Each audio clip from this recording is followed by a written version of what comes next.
Ooh, that looks tasty. Welcome folks to The Hungry Gamer is back with another game review, and today we're talking about Survive the Island with the Monster Pack expansion. And this is designed by Julian Cortland Smith. And thank you to Asmodee for sending me the expansion to look at, though I did purchase the core game through Noble Knight Games, who is this channel's sponsor. So what's that said? So what this game is this is a game of getting off this sinking island to the shore with as much treasure as you can without getting yourself eaten for the most part. And to do that, you'll be strategically placing all of your meeples on the board. Now, this is not all of the meeples that you would get in a 4-player game. I just kind of randomly set this up so I can demonstrate how the game works. But each meeple has a different value that you're going to get for them if you get it to one of the islands along the side. And each turn you'll be moving your meeples around and the island will start to sink and then monsters will do their thing. Now, with that said, if you are not interested in how this game is played and want to jump to my final thoughts, then we'll go to the timestamp on the screen right now. For those of us still here, let's talk about how this game is played. The first part of the game has to do with everyone placing their meeples out one at a time on the board and then placing their 2 rafts one at a time on the board. Now the important thing is, and I'm hoping you can see here, is on the bottom there is a number. And each meeple, as you can see, has a different number. And that's how many points, how much gold they're going to take off the board with them if they happen to escape. And they range from 1 to 5. And so the game itself is actually very, very simple. On your turn, you will get to move your meeples between 0 and 3 spaces, however you would like to manage that.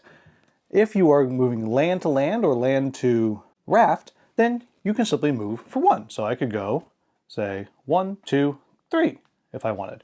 Or another player might go 1, 2, 3.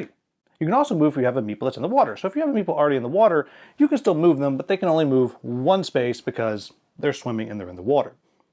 Additionally, if you have a raft, you can move the rafts, but it's the person who has the most meeples in there of their color that gets to do that. So yellow could choose to go 1, 2, and then maybe 3, something like that, however they so chose. Also, when you get to the edge, you can simply step off for 1 for each one, and you'll eventually score the points for getting those meeples off. And of course, there's nothing to stop you from, if you are in control of a raft or partially controlling a raft, from moving away and causing problems.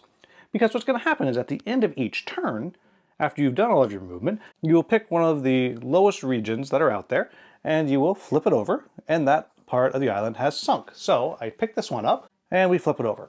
And in this case, I found a monster repellent, which is good for me, which means I will be safe if a monster tries to eat one of my meeples. But I'll grab another one here, and we'll see what we get. That would be another bonus. So many of them have these green edges, which means that you can use them on your turn. For example, this is a dolphin, which would let me move 1 to 2 spaces in the water with one of my meeples. Now I'll do another one here, and again, as a reminder, you only do 1 per turn, but I'm just trying to demonstrate. If I were to do this one here, where there's a blue guy, first he would fall into the water, and then we would have something else to show up. In this case, we have piranhas. Now the piranhas are from the expansion, and they would eat you. And they would go here, and then piranhas slowly start to spread out. So there we go, and he's been eaten, he's out of the game.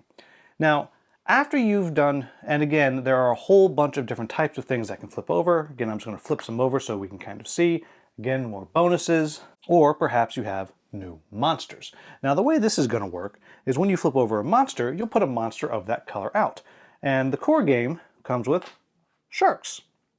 And the sharks will, while the expansion comes with these pterodactyls. Then when you look at the blue monsters, which is another thing you can get, the core game comes with the Godzilla Kaiju, while the expansion comes with the whale. Additionally, as you've seen around the board, there are krakens and there are sea serpents. Now, the other thing that's going to happen, and then after you have done any kind of placement of a monster and then activation of that monster, you will also then roll the die. And whatever color you roll on the die, that is the type of monster you'll have the choice to activate. So let's just say I'm playing purple, and I just rolled that right there. That would allow me to activate any of the red monsters. So the sea serpent moves one space and destroys any rafts and any meeples. So I could send this sea serpent right here, and if I'm purple, and destroy all of that, like so. Or I could move the kraken, and what the kraken does is it moves one space, but then any meeples that are around it will get killed by the kraken tentacles. The sharks simply move one or two spaces, eating anybody they come into contact with, so 1, 2, like that, yum, yum, yum. While the pterodactyls will fly in a straight line, stopping at the first place that has a single meeple there, and it will eat that. The kaiju, on the other hand, only moves one space, and all it will do is destroy a raft, and then will displace any meeples are on it. And the kaiju can also walk across the land. And the final one are the whales, and the whales will move 1 to 3 spaces and will destroy rafts.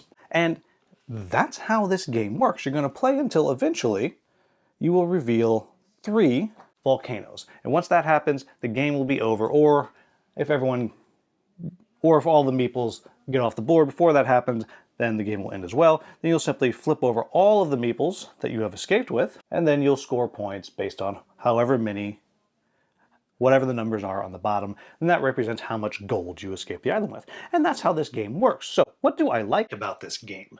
First of all, it's just fun. And I know that's a weird thing. It's a game, right? Games are fun, but it's just fun. It's really light.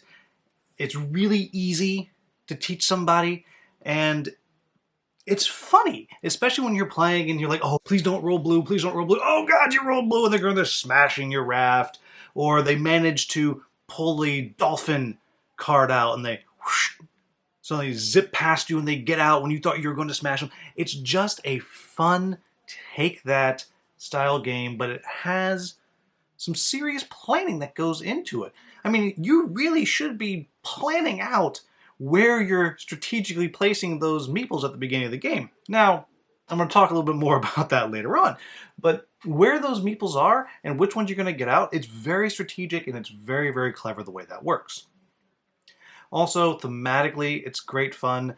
You don't even feel bad about the people being eaten because they're like stealing the treasure off this island. So yeah, get eaten, whatever, you deserve it. Don't maybe, ransack lost islands. Maybe don't do that. But with that, and the things are slowly sinking, you're racing to get off, and thematically, I think it does what it sets out to do. It has kind of that vibe of King Kong and all those movies. And I'm thinking kind of some of the newer ones where there's just like, you're there, and it's not just King Kong. There's like giant spiders and giant whatever lizards running around. And I haven't seen the new movies, but you know what I'm talking about. Hopefully, it really gets that vibe, except you're just being selfish pricks. So really do enjoy that. That said, the very simple mechanics, if you're just moving, and maybe you get a bonus tile, the very simple mechanics are actually really hard often because you're trying to figure out, well, how do I want to use these 3 bits of movement?